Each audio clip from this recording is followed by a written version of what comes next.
แต่มันเข้าดิcó tuổi ta trong nhanh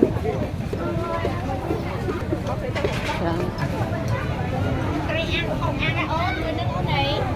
cái ăn bị sinh con ớt đó nè bông con ăn này bông con ăn con bông mà riêng mưa màu trái